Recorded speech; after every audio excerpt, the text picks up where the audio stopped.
Goeienaand. Daar is 4 goed in die wêreld wat klein is, maar buitengewone wysheid het. Mure is nie sterk nie, en tog sit hulle in die somer vir hulle kos weg. Dassies het nie veel krag nie, en tog maak hulle tuis teen die kranse. Sprinkane het nie 'n koning nie, en tog trek die hele swerm in formasie. Wat op aarde kan ons van sprinkane leer? Een sprinkaan is in homself weerloos. 'n Mens kan hom met jou hand dooddruk.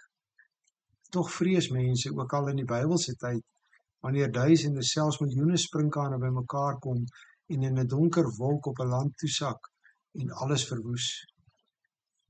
Die Bybelse oordeele word, veral in die boek Joël, met 'n sprinkaanplaag geskets.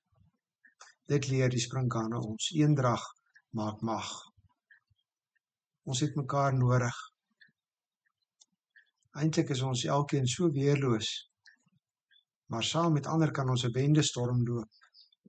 In ons individualistiese westerse kultuur besef ons nie altyd die Bybelse waarheid van saam wees, saam lewe en saam doen nie. Die krag wat in eenheid saam kan plaasvind nie. Ons het mekaar egter nodig, soos die een lid van die liggaam al die ander lede nodig het.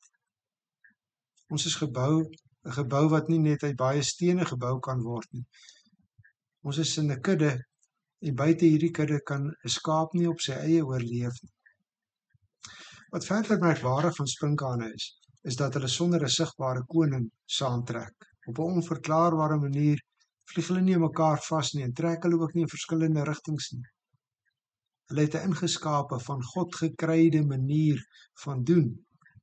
Groter as een spesifieke sprinkaan is hulle onder beheer van 'n groter koning wat hulle geskape het om so te kan saamtrek.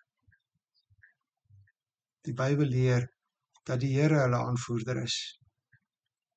In Psalm 105, waar daar terugverwys word na die plaag in Egipte, staan daar: die Here het beveel dat daar sprinkane gekom het, ontelbaar baie sprinkane.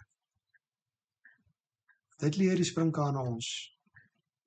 Gelowiges moet onder die beheer van nie sigbare konings nie, maar van Jesus Christus lewe. Aan hom is al die mag gegee in hemel en op aarde.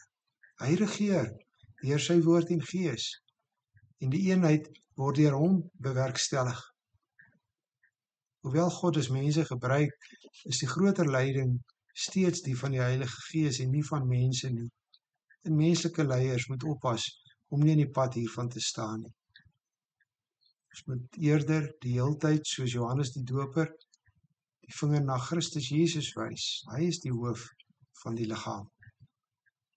Laastens leer die sprinkane ons dat hulle saamtrek in een rigting, agter een gemeenskaplike doel aan, 'n harmonie wat onbegryplik is. Omdat hulle een aanvoerder en een gesamentlike doel het, trek hulle ordelik saam soos 'n weermag. Hoe smag ons tog nie na hierdie eenheid nie? Dat verskillende mense met verskillende gawes saamwerk om een doel te bereik. Om in die kerk van die Here die hoof Jesus Christus te eer.